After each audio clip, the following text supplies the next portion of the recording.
One of the stars of Marvel's WandaVision, Elizabeth Olsen, talks about her histories as part of Marvel Studios, her favorite films, watching Avengers Infinity War, and being very confused by Avengers Endgame. So let's get to all of that.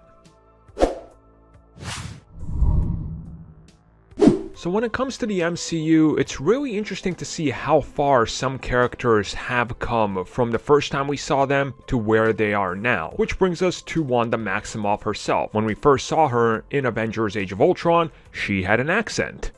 Where'd that go? She also had a brother, also known as a bullet sponge. She's also gotten some smaller character development and was the cause of Civil War, so that's pretty important. She also had a relationship with a synthoid, who also died in front of her and her mind snapped. Yeah, she's gotten quite an evolution. So the actress herself talked a little bit about this, the direction of WandaVision and her future, and we're going to talk about that in other videos and continue to talk about it, obviously, because she's part of Doctor Strange too. But she wanted to talk a little bit about watching these movies. And she said she loved Age of Ultron, she loved Civil War, she loved Avengers Infinity War, and she loves that one even more than Avengers Endgame. And this is because she didn't understand Avengers Endgame. And I love that she's not the first person in the MCU to be like, what the hell was happening in that movie?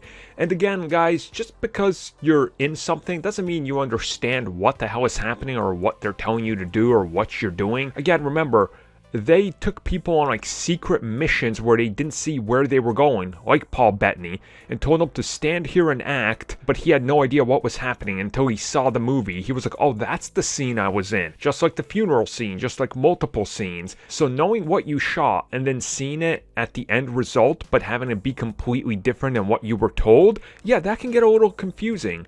And then people also being confused at the fact that if you look at Avengers Endgame, if you're not one of the hardcore fans that tune into it, you're gonna miss some parts. Especially if you're not into science fiction, where they start talking about quantum travel and time manipulation and jumping to different time periods and resetting timelines and all this, and you just start to scratch your head. Again, us here, most of us are hardcore science fiction buffs. The casual person, I'm sorry to tell you, they have no idea what the hell a tachyon beam is. Or, to equate it to something that everybody here knows, video games.